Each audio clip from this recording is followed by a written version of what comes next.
Jesús es nuestro tema. Estamos tratando una serie de Jesús. Jesús es nuestro Salvador y nuestro Señor, y es lo que normalmente sabemos, ¿verdad? Él es Señor de señores, Él es Rey de reyes, es el Hijo de Dios, y vamos a desarrollar cada uno de ellos.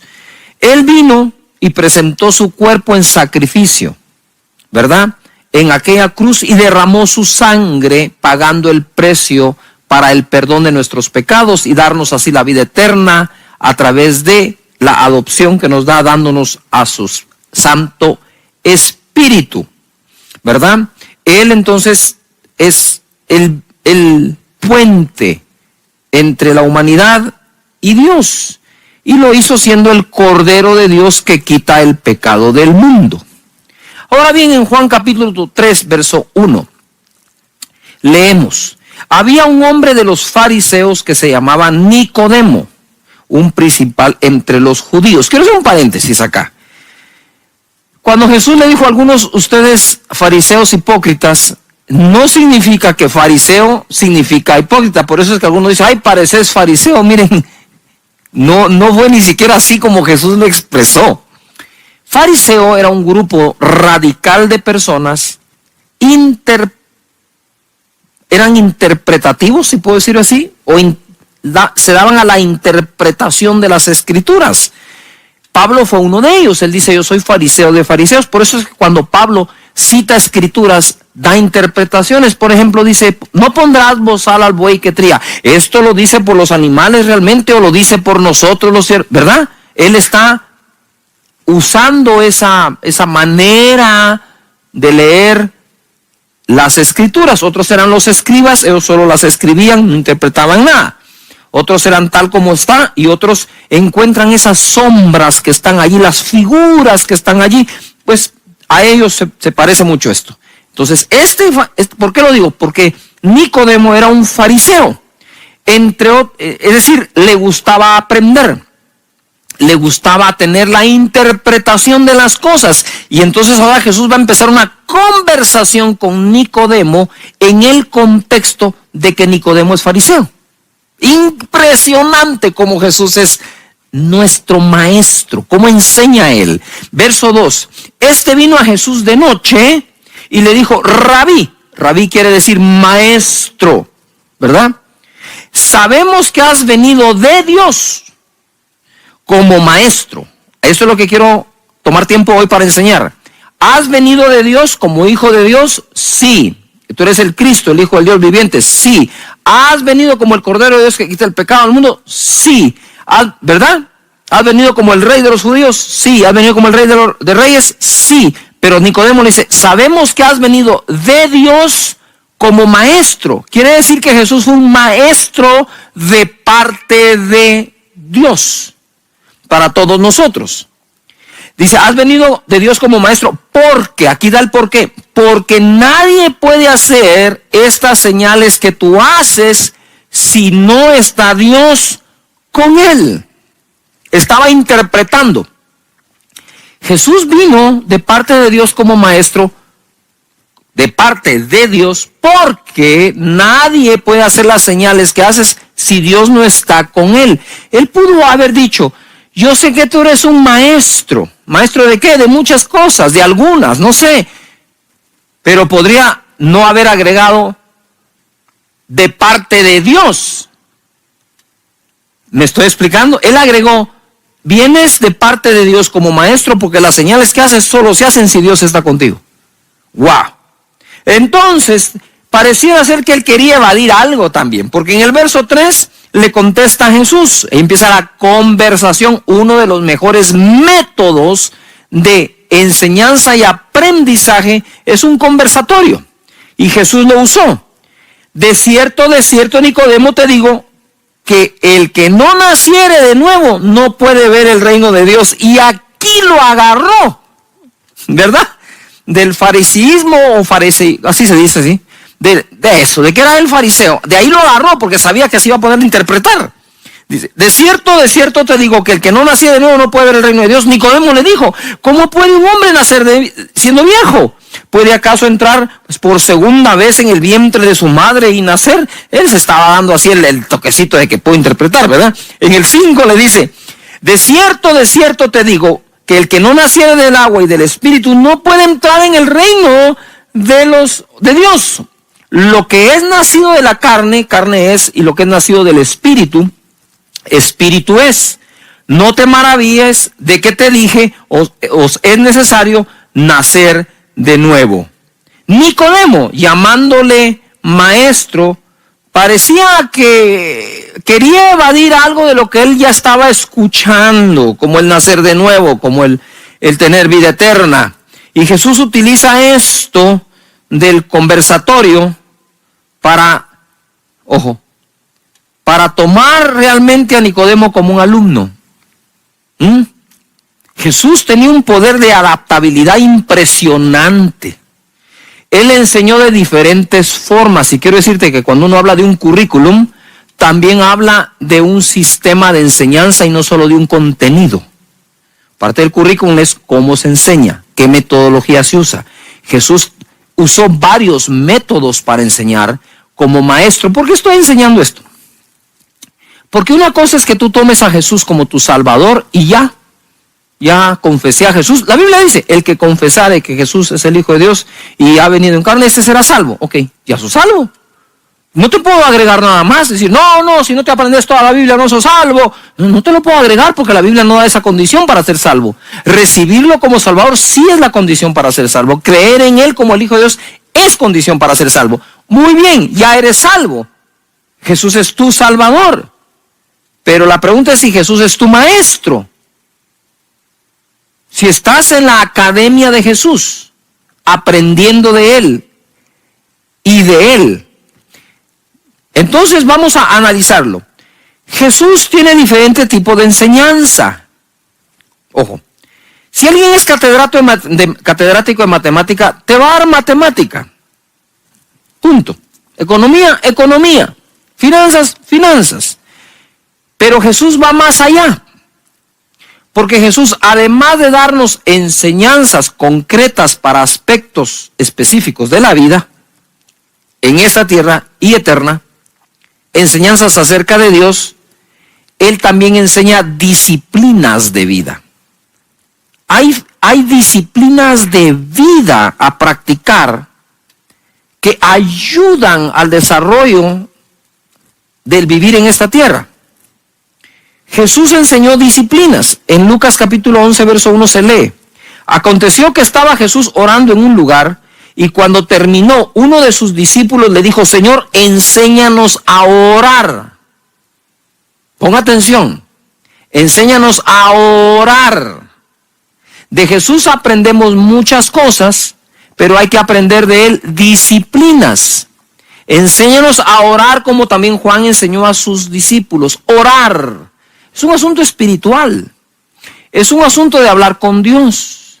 ¿Por qué le preguntan enséñanos a orar? Porque creo que descubrieron el secreto de Jesús, que era la oración. Entonces nosotros podemos ser cristianos salvos, sí.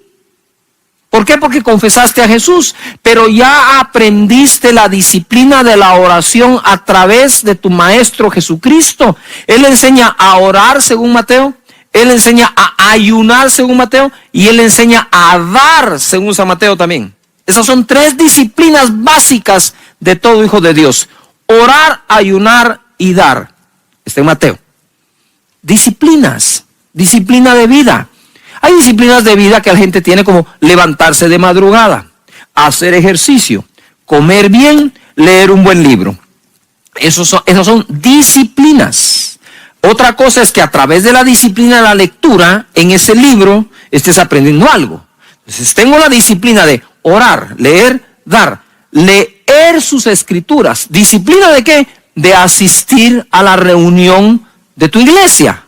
Dice la escritura en Hechos que la gente iba al templo de Salomón a escuchar a los apóstoles. Disciplinas. Otra cosa es lo que aprendes mientras los escuchas. Pero de Jesús no solo aprendemos adquiriendo el conocimiento que nos da, sino desarrollando las disciplinas que nos conectan con dicho conocimiento o aprendizaje. Entonces Jesús enseñó esas disciplinas. Él enseña, ojo acá, Él enseña el qué, el por qué y el cómo.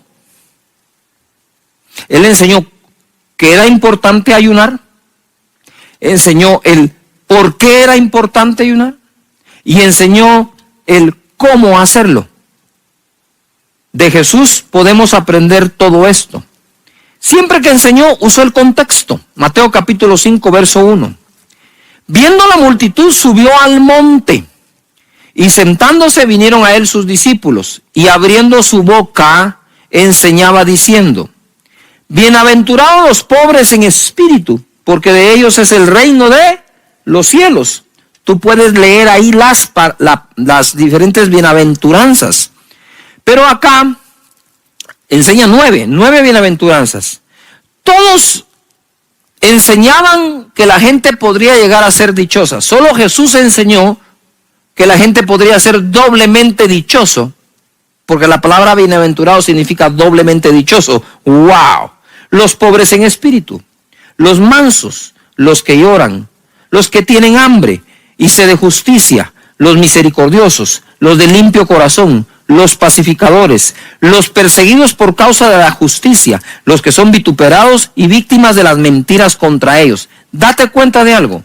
Jesús le trajo una enseñanza a estas personas que serían doblemente dichosas, cuando lo más probable es que estuvieran pensando que eran miserables. De nada sirve ser manso si no tengo nada, y dice: tranquilo, y heredarás la tierra. Soy pobre en espíritu, pero de tuyo es el reino.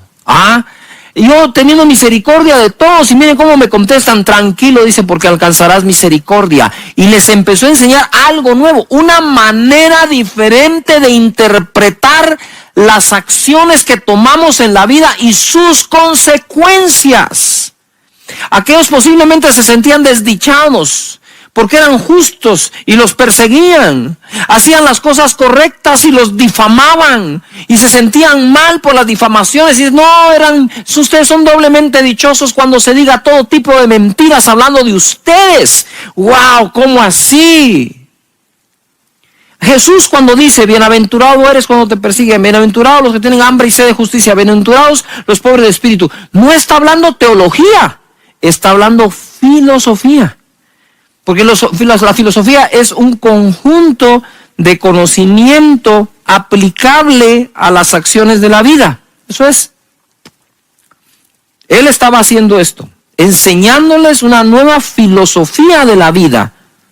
¿Verdad? Cuando tu mamá te dice: no escupas al cielo, porque todo lo que se siembra se cosecha. ¿Verdad? Cuando te dice: cuida, esa es filosofía lo que te está transmitiendo tu mamá. No la llamamos así, pero es eso. Ojo. Todo lo que él enseñó, lo enseñó en un contexto. Y esto, como dije la vez pasada, lo enseñó en un contexto social muy delicado. Porque tenían el reino de los judíos y el reino romano. Ellos coexistían y Jesús mete un tercer reino, el reino de los cielos. Eso es un maestro. Por eso cuando tú viniste a Cristo y empezaste a aprender, dijiste: y uno pensaba así: miren cómo está aquí, como no lo aprendí antes. Muy bien, perfecto. Jesús está actuando como tu maestro. Jesús enseña prioridades de vida. Mateo capítulo 6, verso 31, leemos: no os afanéis pues. ¡Wow! Esa es una hiper, mega, buenísima enseñanza. Porque si algo perjudica al hombre es el afán. Lo enferma, lo doblega, lo deprime. No se gana nada bueno con el afán. Sin embargo, insistimos en él porque parece ser que si tengo una apariencia de afán, es como que le estoy dando importancia a la vida. Cuando tú dices: no, todo va a salir bien, y ¿cómo te crees vos? Mira, parece que nada te importa. No, sí me importa, lo que pasa es que lo maneja de otra forma. No te tienes que afanar para que algo te importe. De nuevo, Es una nueva propuesta de vida la que Jesús nos hace a través de sus enseñanzas. Me encanta Jesús como maestro. Ya soy salvo, bendito sea por su sangre, pero ahora quiero aprender de él. No os afanéis pues diciendo, y conecta el afán a la boca. Normalmente el afán se conoce por las palabras. ¿Qué comeremos o qué beberemos o qué vestiremos? ¿Qué trabajo encontraremos? ¿Qué nuevo salario me irán a dar? ¿Qué irá a pasar? ¿Con qué iré a pagar? Jesús no fue un maestro que dijo, vengo a enseñarle esto si todo el mundo se aguanta. Él fue empático. Él veía en la humanidad un afán que los estaba consumiendo. ¿Por qué comer? ¿Por qué vestir? Y eso se traduce a ¿con qué lo compro? Y entonces, ¿qué vestiréis? ¿O qué vas a comer? ¿O qué vas a beber? ¿O dónde vas a vivir? O son afanes, son parte de la vida. Entonces Jesús viene y se mete a esa mínima expresión de la acción de vida. Se mete hasta allá abajo, dice, no, hasta el fundamento, no, tranquilos, no se afanen por eso. Porque los gentiles, y ahora hace una comparación, él usó el método de conversatorio, Nicodemo, ahora en su enseñanza va a usar una comparación. Y les dice, porque los gentiles buscan todas estas cosas, pero vuestro Padre Celestial, y menciona que tienes un Padre, sabe que tenéis necesidad de todas estas cosas. Mas buscad primeramente el reino de Dios y su justicia, y todas estas cosas os serán, ¿qué? Añadidas. Y usted dice, qué bendición, sí, pero no busca el reino, entonces no se le añade, entonces vuelve al afán. Eso de no afanarse es muy fino. Muy fino. El que lo encuentra abre una oportunidad de bendiciones a su vida enorme. No se afanen. 33. Pero busquen primeramente, prioridad, el reino de Dios y su justicia, y todas esas cosas serán ¿a qué? Añadidas. Así que no os afanéis por el día de mañana, porque el día de mañana traerá su afán, basta cada día su propio mal. De nuevo, una cosa es recibir a Jesús, su sanidad, su salvación, y otra cosa es recibir de parte de Jesús sus enseñanzas. Yo quisiera que vean ustedes este pequeño video que creo les va a gustar mucho.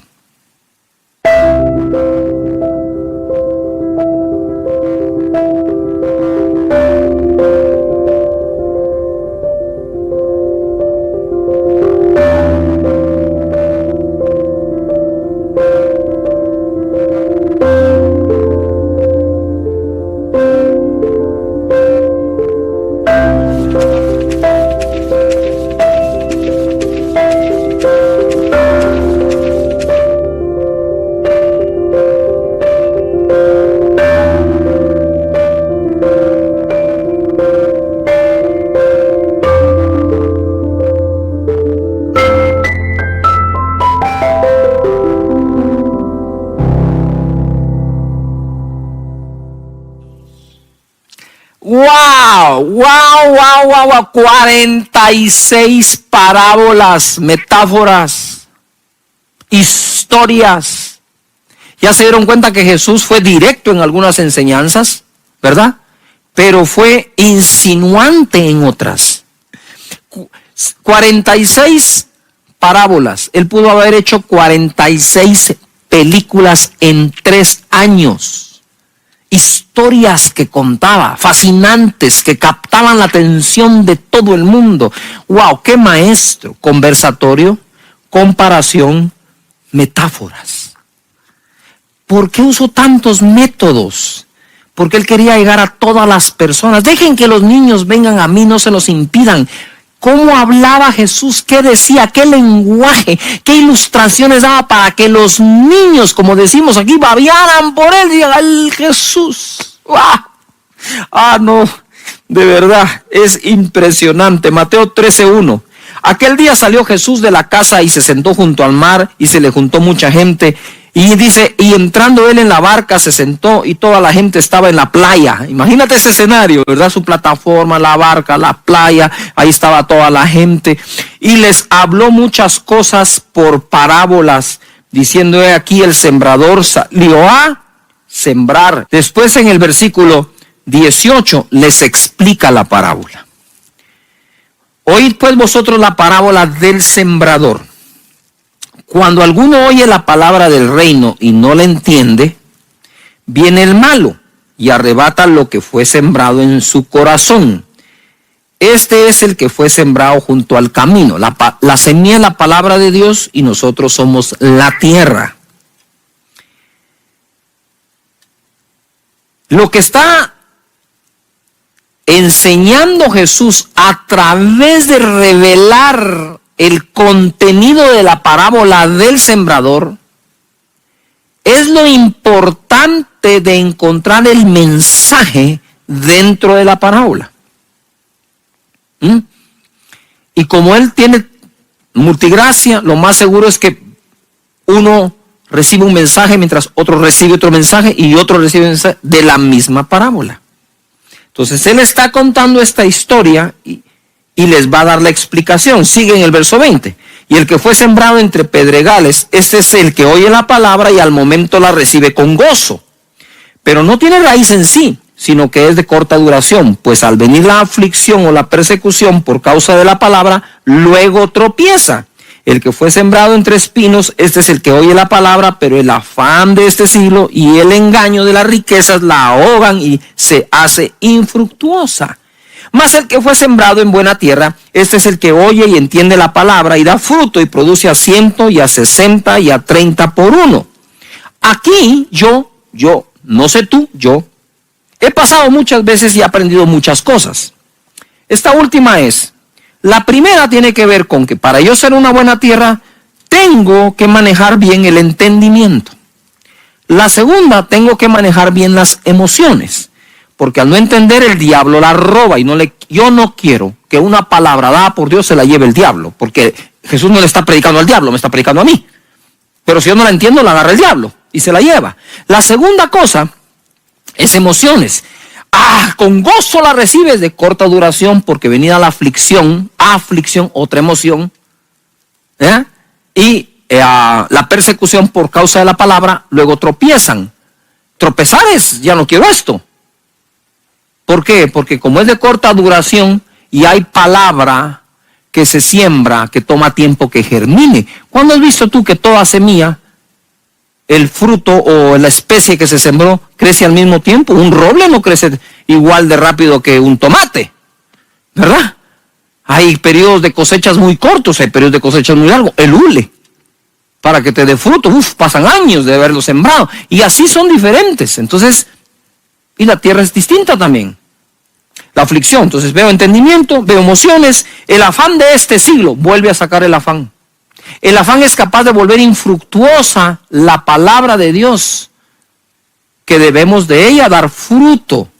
La ahoga, la deja sin vida. Aprendo mucho. Jesús enseñó con autoridad.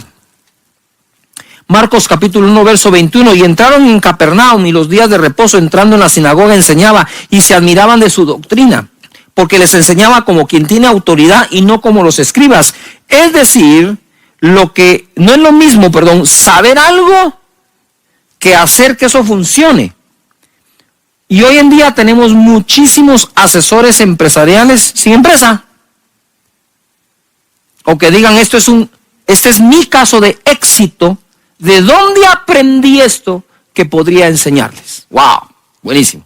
Pero ni así. Porque una de las mayores frustraciones que este tipo de maestro tiene es que ni con pruebas de que lo que dice funciona, se les cree.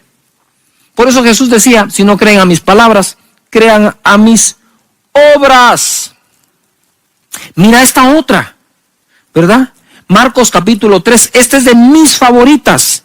Y dijo a sus discípulos que le tuviesen siempre lista la barca a causa del gentío, para que no le oprimiesen, porque había sanado a muchos, de manera que por tocarle, cuantos tenían plagas caían sobre él, y los espíritus inmundos al verle se postraron delante de él y daban voces diciendo, tú eres el Hijo de Dios.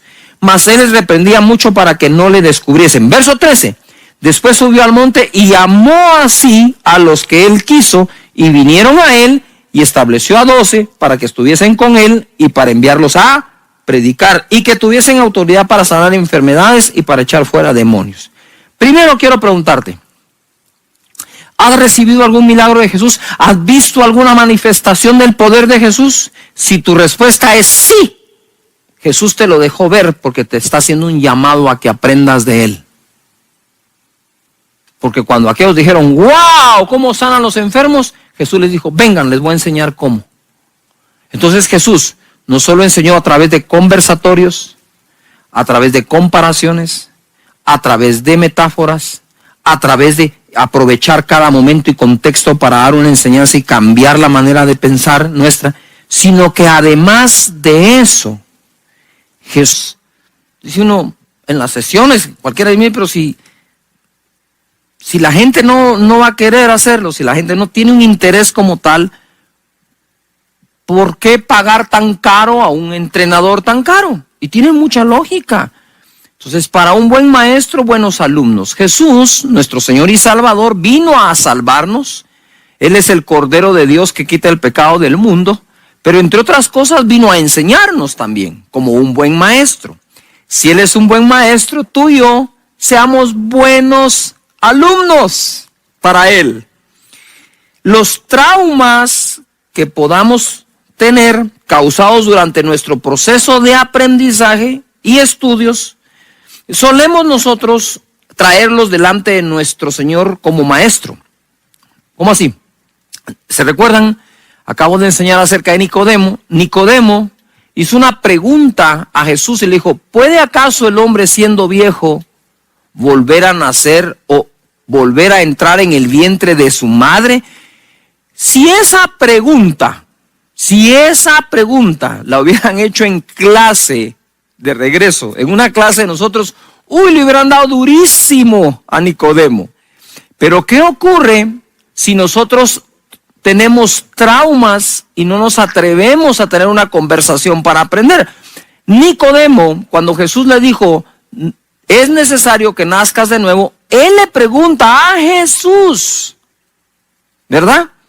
¿Acaso el hombre siendo viejo puede volver a nacer o meterse en el vientre de su madre? ¡Wow!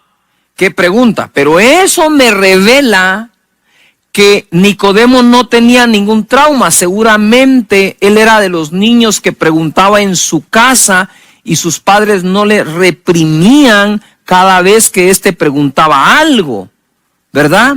O uno hace una pregunta y le dicen a uno, obvio. Y dice uno, bueno, la próxima vez no pregunto, ¿verdad? Entonces es importante que nosotros, y por favor, pongan la atención, esto pareciera muy light, pero no es light, es muy profundo.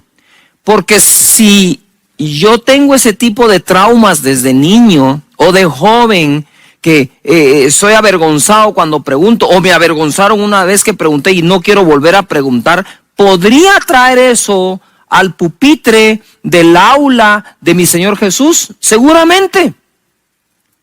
Esas cosas, las de nuestro carácter mal formado a veces, las llevamos delante del Señor como nuestro profesor, nuestro catedrático, nuestro rabí, rabón nuestro maestro, y nos bloquea realmente en nuestro proceso de aprendizaje de Jesús. Yo quiero ser un alumno de Jesús. No soy el mejor alumno, pero quiero ser un alumno de Él.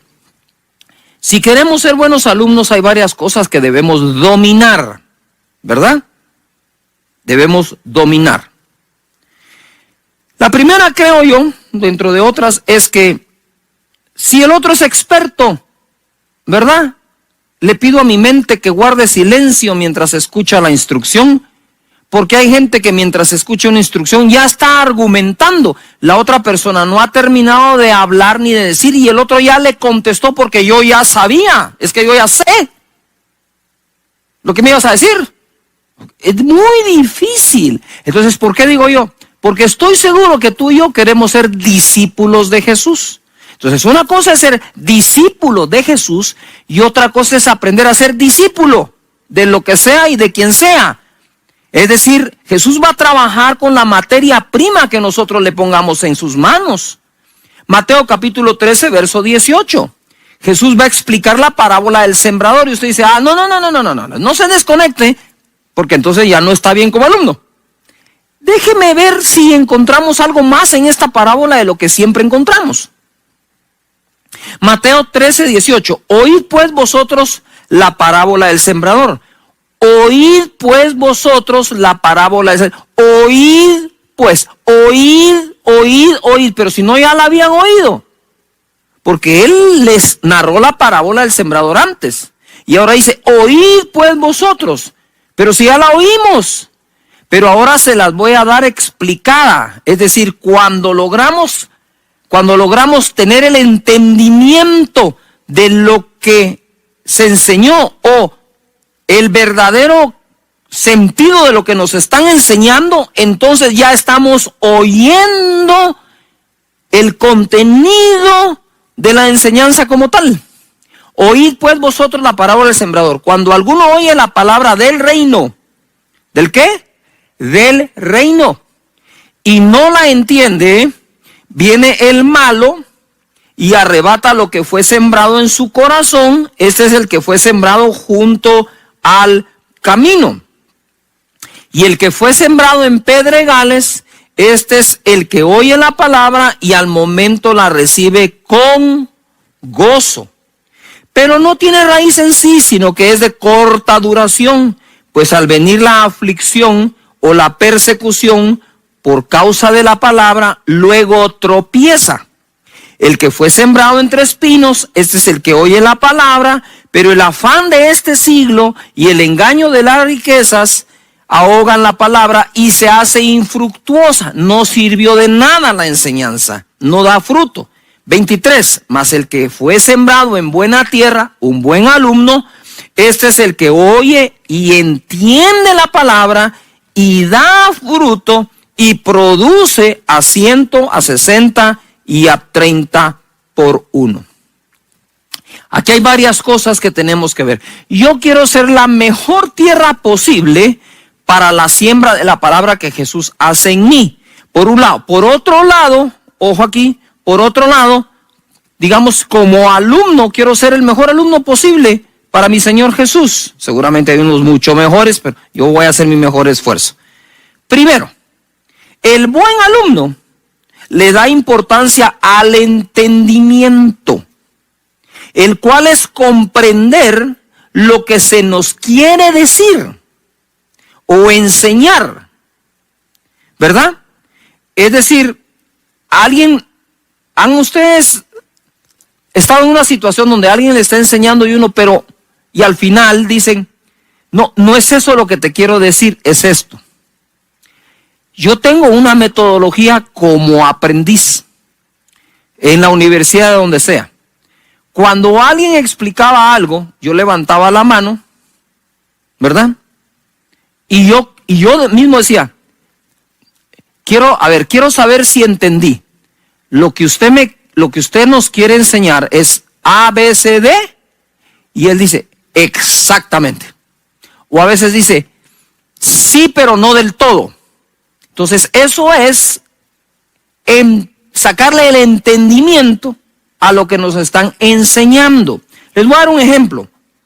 En la palabra de Dios se requiere del Espíritu Santo para tener ese entendimiento de la palabra del reino. Un ejemplo es la parábola del hijo pródigo. Esa hemos pasado por ella todos.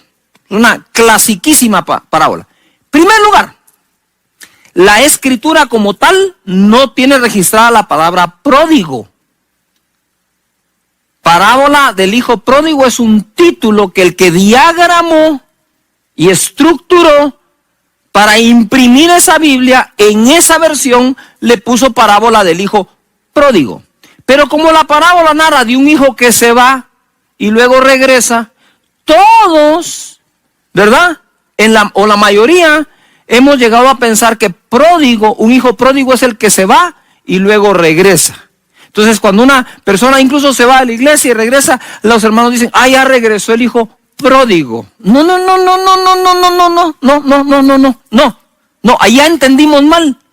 Y entonces le damos una importancia a la parábola, aunque la tiene, por encima de la verdadera enseñanza o la enseñanza principal de esta.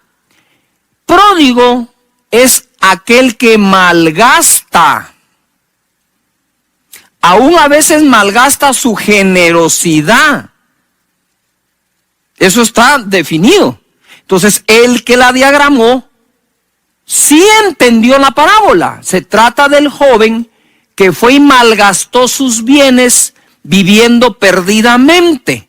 Una cosa es vivir perdidamente sin malgastar bienes. Otra cosa es malgastar bienes sin vivir perdidamente, pero aparte de vivir perdidamente, malgastó los bienes. Pero si alguien le puso parábola al hijo pródigo, pródigo es el que malgasta los bienes. Entonces de esa parábola puede sacar que no hay que vivir perdidamente, pero realmente su problema fue el malgasto, porque la solución que él buscaba era encontrar un trabajo para tener que comer, ¿verdad? No habló de lo mal que estaba viviendo. Eso lo fue a corregir después con el padre. Y cuando regresa le dice, hazme uno de tus jornaleros. ¿Por qué? Simplemente porque él era un hijo que no sabía trabajar. Y al no saber trabajar no hay herencia que aguante. Se va a acabar. Cualquier tipo de herencia que uno reciba, si uno no sabe trabajar con respecto a lo que recibió de herencia, la va a malgastar, se va a perder. Bueno, tal vez no malgastar, pero la puede perder sin necesidad de malgastar. Pero se va a perder por falta de sabiduría en el tema.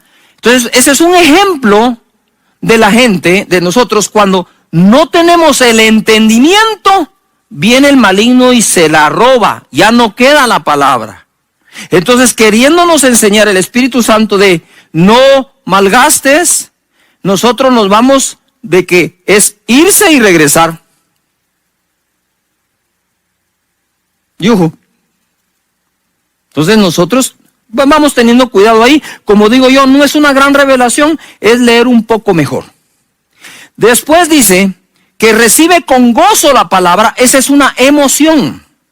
Pero venía la persecución y la aflicción, tropieza. Dos tipos de emoción. Cuando tiene gozo, ¡wow! Pero cuando viene aflicción, ¡chao! Entonces el buen alumno maneja el entendimiento, el buen alumno maneja correctamente las emociones que le pueden ayudar o impedir a adquirir el conocimiento de parte de nuestro Maestro, el Señor Jesucristo. Entonces cuando las emociones están muy altas, tienen mucha espuma, entonces es importante. Lo hacen los deportistas. Los mejores deportistas profesionales del mundo tienen una cosa en común: fortaleza mental, seguridad en ellos mismos, que a veces parece hasta arrogancia. Y la tercera, ellos tienen un dominio de las emociones. Como dicen los amigos en broma, ponen cara de jugador de póker. Les hacen un punto y demuestran como que no se los hicieron. Hacen un punto y demuestran como que... Y se mantienen, digo yo, ¡ay, qué manera de mantener esas emociones donde deben para poder competir! Así que el buen alumno le pone atención a todas estas cosas. Jesús contó 46 parábolas en 3 años. Oseas capítulo 4, verso 6. Mi pueblo fue destruido porque le faltó conocimiento. Por cuanto desechaste el conocimiento, yo te echaré del sacerdocio, y porque olvidaste la ley de tu Dios, también yo me olvidaré de tus hijos. El conocimiento para Dios es tan importante que le dice al pueblo del Señor: mi pueblo pereció por falta de conocimiento. No por falta de emociones ni gritos de júbilo. ¿Por falta de qué? Conocimiento. Y luego dice, por cuanto desechaste el conocimiento, yo te echaré del sacerdocio. Es tan importante el conocimiento que el Señor condiciona al sacerdote al conocimiento. Si tú desechas el conocimiento, no hay sacerdocio. ¡Wow! ¿Qué es lo que quiero decir? Le puse pie aquí a algo. Para hacerte saber que el conocimiento para Dios es súper importante. Su espíritu, el espíritu de conocimiento, de sabiduría, de entendimiento. Conocimiento, definámoslo, es la acumulación de información acerca de algo. Por eso te dicen, ¿y usted qué tanto conoce de esto? Y usted puede decir, bueno, he leído 16 libros del tema, tengo esta experiencia, en la experiencia adquirí este conocimiento, yo sé que, muy bien, conocimiento, acumulación de información acerca de algo. Sabiduría es la correcta aplicación del conocimiento. Es decir, ¿quién es el sabio? El que sabe aplicar el conocimiento que ha adquirido. Ahora, si no adquiero conocimiento, no tengo nada que aplicar. ¿Cómo sería sabio? Si la sabiduría es la aplicación correcta de la aplicación o la aplicación correcta del conocimiento. Ahora, entendimiento es saber el por qué y el para qué del conocimiento. Jesús manejaba estas tres buenísimo. Él nos da conocimiento, nos abre el entendimiento. Una escritura importantísima es: tenemos la mente de Cristo. Ahora nos falta el conocimiento que tenía Cristo, la sabiduría de Cristo, el entendimiento de Cristo.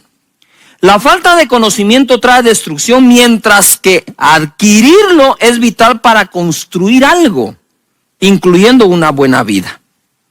Jesús es un maestro tan exquisito que enseñó con autoridad. Mateo, Marcos 1:21. Y entrando en Capernaum y los días de reposo, entrando en la sinagoga enseñaba.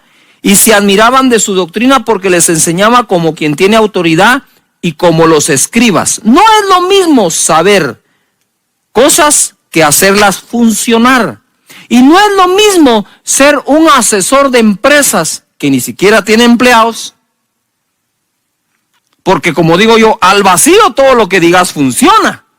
Pero ¿has comprobado que funciona en la práctica como para afinar dicho conocimiento? Bueno, quiero hacer una pausa aquí para decirte algo. Les hablé de los traumas al principio que tenemos a veces, y esos los llevamos, ¿verdad? Allí. Por ejemplo, para la gente es fácil decir qué hacer, ¿verdad?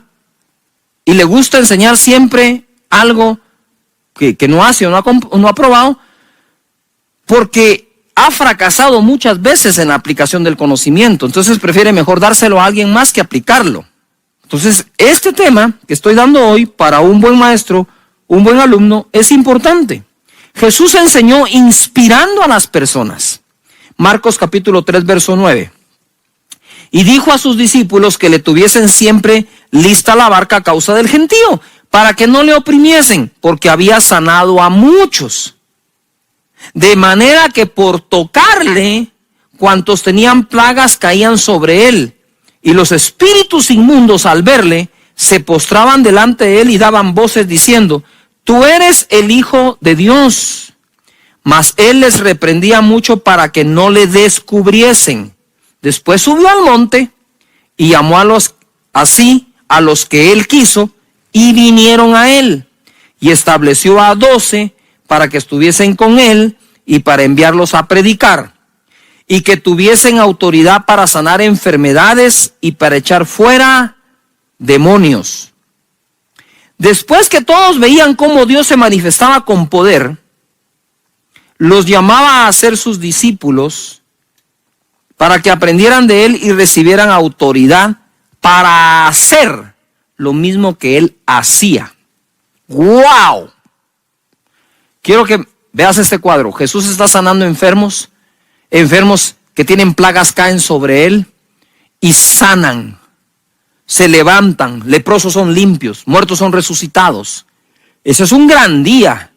Si yo estuviera ahí, estoy con los ojos así, con la boca que se me cae, asombrado, codeando al que está a la par. ¿Ya viste eso? Tiene que ser Dios. Y de repente pasa Jesús y te dice: hey, tú, sí, tú, vení. No, yo estoy bien, no estoy enfermo, no me va a tirar mucha, estoy bien. No, quiero que vengas a pasar un tiempo conmigo, porque te voy a enseñar y además te voy a dar autoridad para sanar enfermos. En ese momento, ¡pum! El recuerdo de lo que acabas de vivir aquella mañana viene. Enfermos. Ven, yo te voy a enseñar cómo. Que vengas, te digo, ¿querés aprender o no? Sí, ahorita voy, sí, seguro. Jesús enseñaba inspirando, ojo acá, y Jesús daba enseñanzas que eran aspiracionales también. ¿Ah? Aspiracional. Yo quisiera, yo quiero, me gustaría tanto. Y de pronto Jesús te dice, yo te puedo enseñar también. ¡Wow! Yo quiero orar por ustedes y bendecirlos en esta oportunidad. Padre, muchas gracias por este tiempo lindo que me has dado. Que cada uno de nosotros desarrollemos, Señor, un mayor aprendizaje y conocimiento de parte de nuestro Maestro Jesús, que es nuestro Salvador y Señor, pero además es Maestro también. Muchas gracias en el nombre de Jesús. Te pido que bendigas a cada persona, que no les falte trabajo, Señor, y que todos los sueños que tienen espirituales, mentales, físicos y materiales se lleguen a cumplir, pero tomados de tu mano, tomados de tu reinado y tomados de tu palabra. En el nombre de Jesús, muchas gracias, Señor. Unges mi cabeza con aceite, mi copa está rebosando. ¿Quién no quiere esto? ¿Quién no quiere la unción, que la copa esté rebosando, que unja nuestra cabeza? Pero mira cómo es el Señor. Para todos aquellos que han estado pasando un momento de angustia, sea por la economía, por salud, por familia, por lo que sea, esos angustiadores vienen hacia ti. Pero David el rey dice, tú aderezas, preparas, sirves una mesa delante de mí en presencia de mis angustiadores, y lo he dicho una y muchas veces. En ese momento Dios, tu Padre, no reprende al angustiador, sino que angustia al angustiador, dejándolo que vea cómo Él, nuestro buen pastor, nos sirve la mesa, y ellos tienen que sufrir, verte comer de la mesa del Señor. Están los angustiadores viendo cómo tú comes del pan, figura del cuerpo de Cristo, de la copa, figura de su sangre, y aquel que te angustiaba en este momento está siendo angustiado por la presencia de Dios. Pero además, en medio de esa angustia, Él unge tu cabeza, tu copa rebosa, pero esa es la presencia de Dios en nosotros, y oro porque se derrame en tu vida, en tu casa, donde quiera que tú estés. Eso lo queremos todo, pero mira lo que dice David en el verso 6. Ciertamente el bien y la misericordia me seguirán.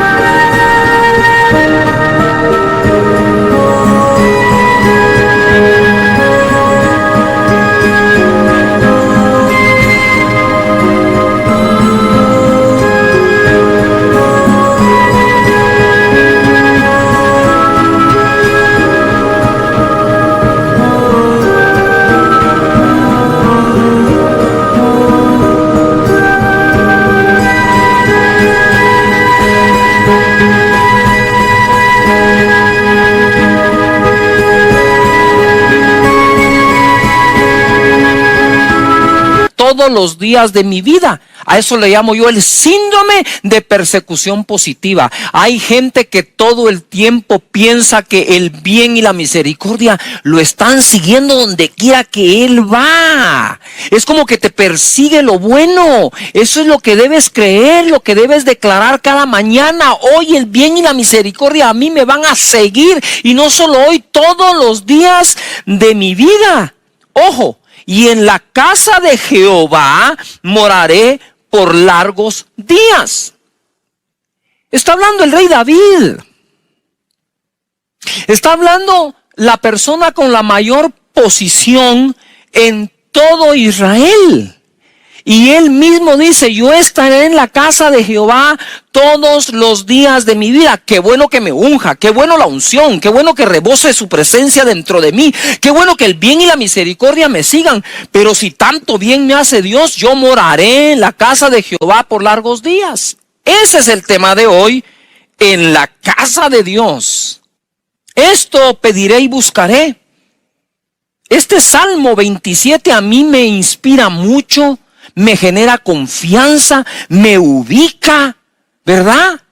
me pone justo en la posición delante de Dios que por su sangre Él nos ha dado. Mira lo que dice en el verso 1 del Salmo 27. Jehová es mi luz y mi salvación. ¿De quién temeré? ¿No creen ustedes que toda esta época que se ha estado viviendo ha generado temor? Temor de una cosa, temor de la otra. Sin embargo, dice, Él es mi luz, mi salvación. ¿De quién temeré? Jehová es la fortaleza de mi vida. ¿De quién he de atemorizarme? Cuando se juntaron contra mí los malignos, mis angustiadores y mis enemigos, para comer mis carnes, ellos tropezaron y cayeron. Gloria a Dios. Aunque un ejército acampe contra mí, no temerá mi corazón. Oye a David. David veía la manifestación de Dios, su presencia, su promesa y su protección en la vida cotidiana que un rey tenía. Él tenía que salir a las batallas. Y él dice, aunque un ejército acampe contra mí, no temerá mi corazón. Y los que se juntaron contra mí, esos malignos y angustiadores, queriendo comer mis carnes, ellos tropezaron y cayeron. David está adorando y exaltando el nombre de Dios por su poder. Aunque un ejército acampe contra mí, no temerá mi corazón. Aunque contra mí se levante guerra, yo estaré confiado. ¡Wow! Es un salmo de victoria. Pero mira el verso 4. Una cosa he demandado a Jehová, esta buscaré. Ponga atención. Una cosa he demandado, una cosa le he pedido a Dios, pero esa misma cosa yo buscaré. Me recuerda las palabras de Jesús que dice, pedid y se os dará, buscad y hallaréis, llamad y se os abrirá. David le pide a Dios, pero él se acciona también. Y dice así, una cosa he demandado a Jehová, esta buscaré, que esté yo en la casa de Jehová todos los días de mi vida, para contemplar la hermosura de Jehová y para inquirir en su templo.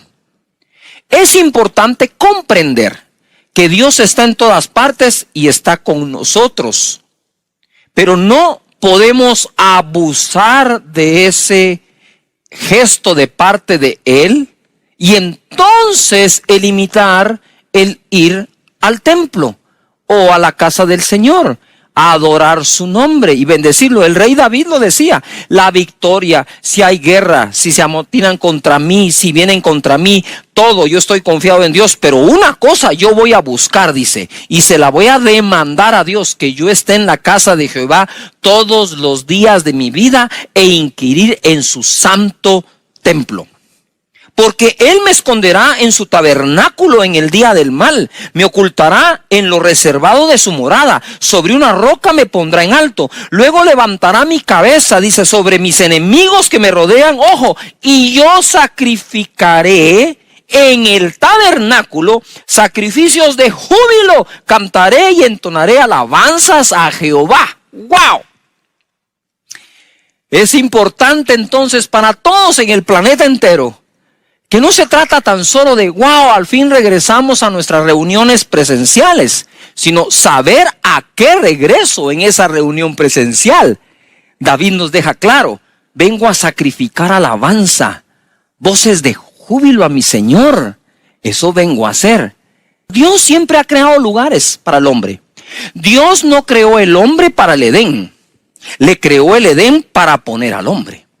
¿Verdad? Dios hizo un día extra en la semana, 6 días trabajarás y 1 descansarás. Creó un día para el hombre y no el hombre para el día. Pero luego abusamos, ¿verdad? Como Dios creó el día para el hombre, entonces ya yo no me conecto o no asisto. No. Dios ha sido bueno. Seamos igual nosotros con Él. En 2 de Crónicas 5:6-14 dice así: y el rey Salomón y toda la congregación de Israel que se había reunido con él delante del arca, su presencia, sacrificaron u ofrendaron ovejas y bueyes que por ser tantos no se pudieron contar ni numerar. Para aquellas personas que a veces te critican porque eres un ofrendante, habré de decirte que lo que ellos te critican es muchas veces lo que a Dios le agrada. Aquí ellos sacrificaron, dice, sus ofrendas de tal manera que no se podían ni contar. Pero mira lo que sucede. Ellos vinieron delante del Señor, vinieron al templo y lo adoraron. David dice con voces de júbilo.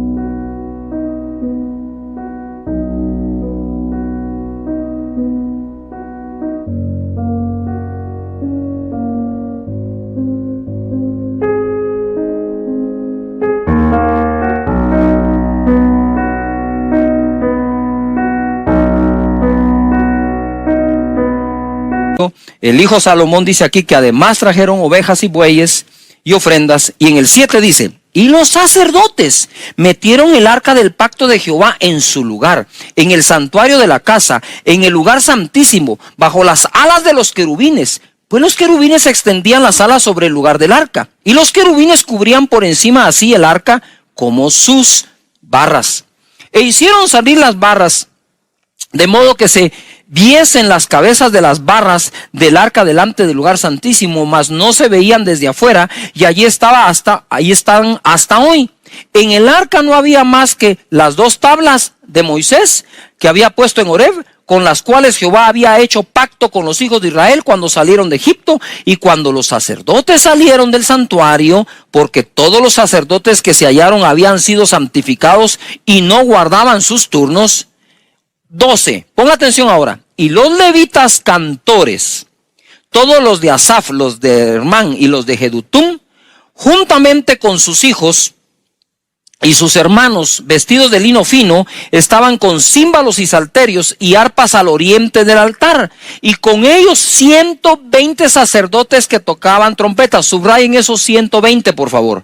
Cuando sonaban pues las trompetas y cantaban todos a una para alabar y dar gracias a Jehová, a medida que alzaban la voz con trompetas y címbalos y otros instrumentos de música, y alababan a Jehová diciendo, porque Él es bueno. ¿Ves? No basta saber que Él es bueno. Hay que adorarlo y bendecirlo porque Él es bueno, porque su misericordia es para siempre. Entonces la casa de Jehová se llenó de una nube, la casa de Jehová, y no podían los sacerdotes estar allí para ministrar por causa de la nube, porque la gloria de Jehová había llenado la casa de Dios. Lo que veo acá es una interacción. David interactuaba con Dios y el pueblo de Israel también. Y sus líderes los motivaban e inspiraban a hacerlo. Y entonces vienen ellos y en esto están adorando a Dios, están alabando a Dios, están ofrendando a Dios, y de pronto cuando están cantando y diciendo porque Dios es bueno, porque para siempre su misericordia, la gloria de Dios llenó aquel lugar. Y los que estaban para ministrar no podían de tanta presencia del Señor. Bendito sea Él. Él derrama su gloria en lugares sobre personas. Lo mismo ocurrió con los apóstoles. Por eso les dije, subrayen los 120. Porque en el día de Pentecostés, en el aposento alto, habían 120. Versículo 1 del capítulo 2 de Hechos. Cuando llegó el día de Pentecostés, estaban todos unánimes juntos. Y de repente vino del cielo un estruendo como de un viento recio que soplaba, el cual llenó toda la casa donde estaban sentados. Llenó toda la ¿qué? Casa. ¿Donde estaban qué? sentados. ¿Qué ocurrió allá en el templo de Salomón? La gloria bajó y tocó a 220 que estaban allá y no podían ni ministrar. Mira en el verso 14 cómo quedaron las personas en aquel lugar llamado aposento alto. Entonces, poniéndose en pie con los 11, alzó la voz y les habló diciendo: varones judíos y todos los que habitáis en Jerusalén, esto sea notorio, oíd mis palabras. Estos no están ebrios como algunos de ustedes suponen, puesto que es la hora tercera del día. Esto es lo dicho por el profeta Joel. Aquellos quedaron tan embriagados del Espíritu Santo. Lo puedes ver ahora acá en el verso 12. Y estaban todos atónitos y perplejos, diciendo unos a otros: ¿qué quiere decir esto? Mas otros, burlándose, decían: estos están llenos de mosto, están embriagados. ¡Wow! ¡Qué casualidad! Templo de Salomón, aposento alto. Ahora quiero que vayas al Salmo 133. Que hay suficiente palabra para sustentar lo importante que es congregarnos. Mirad cuán bueno y cuán delicioso es habitar los hermanos juntos en armonía. Mirad cuán bueno y delicioso es. 2. Es como el buen óleo, la unción, sobre la cabeza, el cual desciende sobre la barba de Aarón, y baja hasta el borde de sus vestiduras. Como el rocío de Hermón, que desciende sobre los montes de Sión, porque allí envía Jehová bendición y vida eterna. Está bien que nos sigamos conectando, y aquí vamos a seguir con las conexiones de nuestra iglesia en línea, pero aún está mejor que reconozcamos que, si bien es cierto hay restricciones, nuestro corazón anhela y desea estar con los hermanos juntos en armonía, adorando a nuestro Señor y a nuestro Padre. ¿Sabían ustedes que Jesús se congregó? Y se congrega aún según Hebreos, porque dice que en la congregación Él alaba al Padre junto con sus hermanos, de quienes dice no se avergüenza llamarles sus hermanos. Pero en Lucas 4:20 dice: y enrollando el libro, lo dio al ministro y se sentó. Y los ojos de todos en la sinagoga estaban fijos en él, y comenzó a decirles: hoy se ha cumplido esta escritura delante de vosotros. En estos lugares se cumplen escrituras también para nosotros, ¿verdad? Y estamos recibiéndolas. Jesús mismo estuvo allí. Todos los milagros que ocurrieron en la sinagoga, se recordarán ustedes, dice Marcos 1:21. Y entrando en Capernaum, y en los días de reposo, entrando en la sinagoga, enseñaba. Sí, claro que enseñó en el Monte de los Olivos, pero cada fin de semana enseñaba en alguna de las sinagogas. Y en esas sinagogas liberó endemoniados. Y en esas sinagogas bendijo a aquella mujer que estaba encorvada por 18 años. Y en esa sinagoga puso un hombre en medio que tenía la mano seca y lo sanó. Y mientras sanaba, enseñaba. ¿Dónde? En ese lugar. Bendito sea el Señor. En Hechos capítulo 2, verso 46, dice: y perseverando unánimes cada día en el templo y partiendo el pan en las casas. A ver, todos en casa digan: por el templo y por las casas. En casa de Dios tenemos como manera de discipulado lo que llamamos el modelo de Jesús. Y miren, hace más de 20 años, yo lo dije en una reunión de la academia: si algún día nos cierran los templos, ¿quién lo iba a decir, no? No nos cerrarán la iglesia, porque seguiremos congregados por las casas.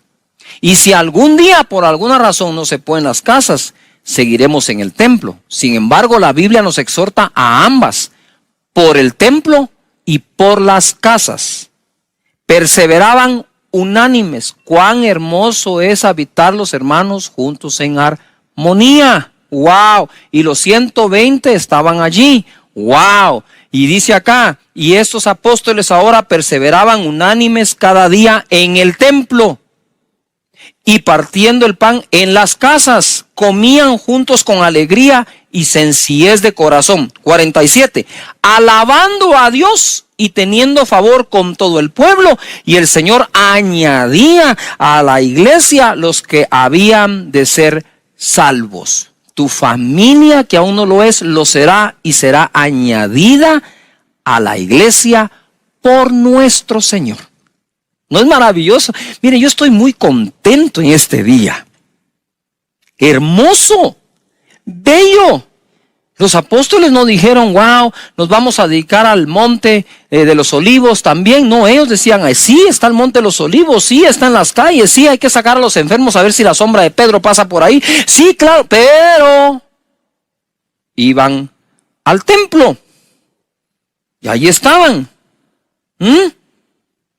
Hay cosas que no se han cancelado. Segunda de Crónicas 7:14. Si se humillare mi pueblo, sobre el cual mi nombre es invocado, y oraren y buscaren mi rostro, y se convirtieren de sus malos caminos, entonces yo oiré desde los cielos y perdonaré sus pecados y sanaré su tierra. Ahora están abiertos mis ojos y atentos mis oídos a la oración en este lugar. Porque ahora he elegido y santificado esta casa, para que esté en ella mi nombre para siempre, y mis ojos y mi corazón estarán ahí para siempre. Mis ojos y mi corazón. Ustedes saben que cuando David dispuso hacer el templo, que se conoce como el templo de Salomón, Dios le dijo a David, por cuanto lo que has pensado hacer es bueno, le dijo. Y cuando la edificó, puso todas sus ofrendas y le dijo a su hijo, y tú añadirás, porque esto no es suficiente para la casa del Señor. Sin embargo, David miraba la manifestación de Dios fuera, en el campo de batalla, donde quiera que él iba. Jacobo vio a Dios allí en Horeb, en Betel, donde bajaba y descendían ángeles en una escalera, y dijo, esto es casa de Dios y puerta del cielo. Yo no lo sabía. Sin embargo, todos ellos amaban ese templo para ir y orar juntos como un pueblo y una nación. Pero mira, siempre han existido lugares. Ahí está Betel. Génesis capítulo 35, verso 2 dice, entonces Jacob dijo a su familia y a todos los que con él estaban, quitad los dioses ajenos que hay entre vosotros y limpiaos y mudad vuestros vestidos y levantémonos y subamos a Betel, casa de Dios, y haré allí altar a Dios que me respondió en el día de mi angustia y ha estado conmigo en el campo que he andado. A la familia la tomó. Y quiero ir a Hechos capítulo 3, verso 1. Dice, Pedro y Juan subían juntos al templo a la novena o a la hora novena, la de la oración.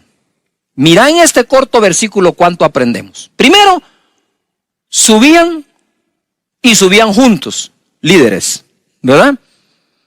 Pedro y Juan subían juntos. Ahí venía la parejita, ¿no? ¿A dónde? Al templo. ¿A qué hora? A la novena. ¿Y qué hacían? A orar. ¡Wow! Ahí está el propósito, la hora. Hasta horario tenían.